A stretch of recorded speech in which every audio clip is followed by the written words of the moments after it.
D'accord, Moïse Katumbi, bon, il a été gouverneur de la province du Katanga. À l'époque, elle n'était pas encore divisée en 4 morceaux, mais qu'est-ce qu'il en a fait?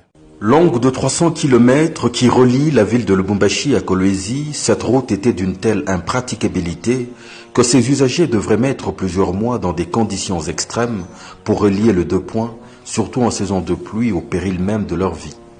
Aussitôt arrivé à la tête de la province du Katanga, l'honorable Moïse Katumbi Tchapwe, grâce à une gestion saine des recettes du péage, va complètement réhabiliter cet énorme bourbier en l'asphaltant complètement. À ce jour, quelques heures seulement vous permettent, en toute saison, de lier ces 2 importantes villes du pays. Et personne ne me croyait, j'avais trouvé la petite route de 3 mètres. J'ai encore les archives parce que moi-même, je conduisais des camions remorques ici. Je venais à Kolwezi quand j'étais très jeune, à l'âge de 17 ans. Maintenant, vous là,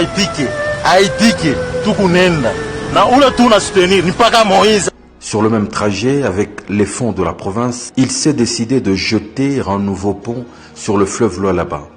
Celui qui y existait n'avait qu'une capacité maximale de 10 tonnes avec une vitesse permise de 8 km/h seulement.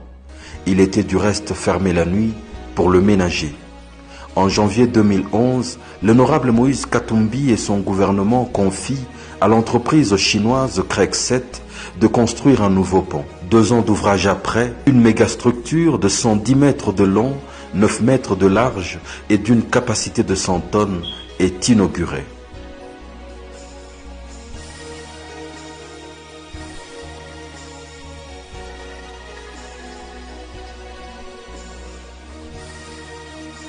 Il est en effet le pont en béton le plus long du pays, derrière le pont Maréchal.